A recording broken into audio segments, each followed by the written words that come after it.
Hello everyone, সবাইকে স্বাগত জানাই আমার নতুন আরেকটি ব্লগে। কেমন আছেন আপনারা সবাই? আশা করি ভালো আছেন, আর আমিও বেশ ভালো আছি। তো এখানে দেখতে পাচ্ছেন যে বেগুন কেটে নিয়েছি। বেগুনটা ভাজা করব, কিন্তু বেগুনটা আজকে এরকমভাবে কেটেছি। আর ফুলকপি, আলু, একটু গাজর কেটে নিয়েছি। ফুলকপি আর গাজরটা, মটরশুঁটি এটা দিয়ে খিচুড়ি বানাবো। তো ডালটাকে আগে ধুয়ে নিয়েছি, ধুয়ে তারপরে ডালটা একটু ভেজে নিচ্ছি। তো লাল করে, বেশি লাল করব না, হালকা লাল করব। তো ভাজা হয়ে গেছে। এর মধ্যে আমি চালটাও গোবিন্দভোগ চাল নিয়েছি, এটাকে ভালো মতন ধুয়ে তারপরে জলটাকে ঝরিয়ে নিয়ে আবার চালটাও আর ডালটা একসঙ্গে আরেকবার ভেজে নিচ্ছি। তো চাল আর ডালটা মোটামুটি ভাজা হয়ে গেছে। তো এর মধ্যে এখন আমি টমেটো দিয়ে দিলাম আর দুটো কাঁচা লঙ্কা দিয়ে দিলাম। টমেটো আর কাঁচা লঙ্কাটাকে দিয়ে কিছুক্ষণ আরও নাড়াচাড়া করব। তারপরে এর মধ্যে আমি গুঁড়ো মশলা দিয়ে দেব, একটু পরিমাণ মতন লবণ দিয়ে দিলাম, একটু হলুদের গুঁড়ো, একটু জিরের গুঁড়ো, আর এগুলো দিয়েই এখন আমি সব মশলাগুলো ভালো মতন ভেজে নেব। তো ভেজে নিয়ে তারপর ওইদিকে আমি গ্যাসের জলটাও গরম করতে বসিয়ে দিয়েছি। হাঁড়িতে যেহেতু খিচুড়িটা হবে, হাঁড়িতে জলটা গরম হচ্ছে। তো এটা আমার ভালো মতো ভাজা হয়ে গেছে। আর এর মধ্যে এখন গ্যাসের মধ্যে এটা আমি এখন দিয়ে দিলাম, মানে কড়াইটার মধ্যে। আর এইদিকে আমি যে সবজিটা দেব খিচুড়ির মধ্যে, ফুলকপি ছাড়া তো আমাদের খিচুড়ি হয় না। তো ফুলকপিটা একটু ভালো মতন ভেজে নিচ্ছি। আগে ফুলকপিটা দিয়েছি, গাজরটা যেহেতু অনেক ছোট ছোট করে কাটা হয়েছে, তো বেশি আগে দিইনি। তো এটা ভালো মতো ভাজা হয়ে গেছে ফুলকপিটা। তারপরে এই অবস্থায় আমি গাজরটাকে দিয়ে দিলাম। গাজরটা দিয়ে হালকা নাড়াচাড়া করে নিয়ে তারপরে আমি এই ভাজাটা আলাদা জায়গায় তুলে নেব।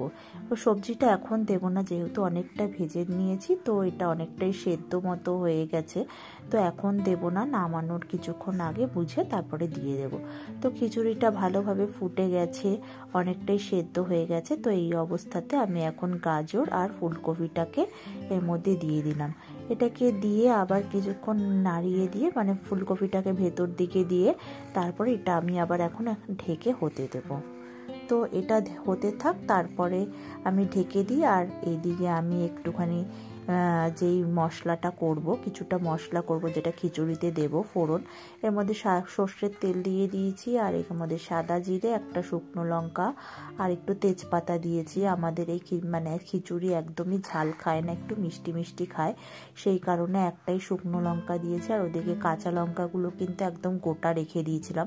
আর এখানে একটা মশলা বানিয়ে নিয়েছিলাম, যেটার মধ্যে হচ্ছে একটু আদা বাটা আর জিরে গুঁড়ো, হলুদ আর চিনি, এগুলো, আর একটু কালারের জন্য কাশ্মীরি লঙ্কার গুঁড়ো দিয়েছিলাম, সেটা একদম তেলের মধ্যে দিয়ে দিলাম। আলাদা করে না দিয়ে এইভাবে দিলে টেস্টটা মনে হয় যেন ভালো হয় আরও।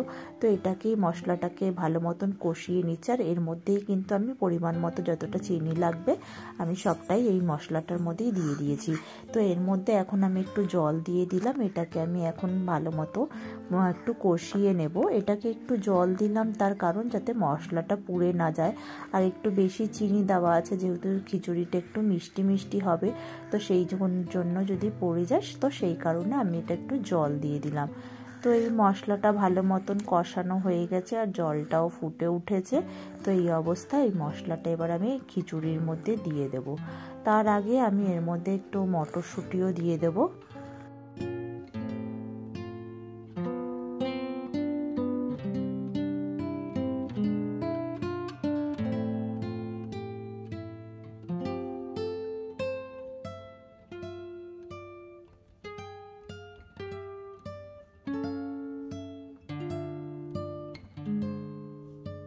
তো খিচুড়িটার মধ্যে যেই মশলাটা করে রেখেছিলাম সেই মশলাটা দিয়ে দিলাম। আর কিছুক্ষণ আগেই তো মটরশুঁটিটা দিলাম, কারণ মটরশুঁটিটা দিয়ে বেশিক্ষণ ফোটালে এটা মানে একদম মটরশুঁটিটা নরম হয়ে যাবে, তো কিছুই পাওয়া যাবে না, সেই কারণে একদম শেষে দিলাম। তো এটা একটু মিশিয়ে নিচ্ছি। খিচুড়ি একদম হয়েই গেছে আমার। এটা দিয়ে জাস্ট 5 মিনিট ঢেকে রেখে দেব, তারপরে নামিয়ে নিলেই আমার একদম গরম গরম খিচুড়ি তৈরি। আর এর মধ্যে নামানোর আগে আমি একটুখানি ঘি আর একটু গরম মশলা দেব। আর যেহেতু কালারটা একটু কম হয়েছে, আমি সামান্য একটু কাশ্মীরি লঙ্কার গুঁড়ো এর মধ্যে আর একটু অ্যাড করে দিলাম। তো এবারে ভালো মতন মিশিয়ে নিচ্ছি, নিয়ে এবার 5 মিনিট ঢাকা দিয়ে রেখে দেব, তারপরে নামিয়ে নেব। এরপর আমি যেই ভাজাগুলো করে নেব, আলু ভাজা আর পাঁপড় ভাজাও একটু করব সবার শেষে ওটা।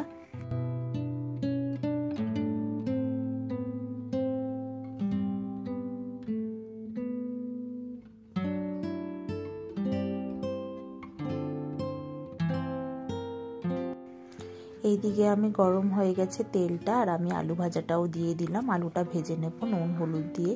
এই শীতকালে কিন্তু খিচুড়ি খেতে বেশ ভালো লাগে। গরমকালে অত সচরাচর খিচুড়ি খাওয়া যায় না, মানে বৃষ্টি বৃষ্টি না পড়লে, কিন্তু শীতকালে কিন্তু খিচুড়িটা গরম গরম খিচুড়ি খেতে কিন্তু বেশ ভালো লাগে, আর আমার তো খুবই ভালো লাগে। আর এইদিকে আমি বেগুনটাও ভেজে নিচ্ছি। তো বেগুনটা এরকমভাবে কেটেছি আমি। তো যাই হোক, আর এইদিকে আমি সবার শেষে পাঁপড়টাও ভেজে নিচ্ছি। তো পাঁপড়টা ভেজে নিই।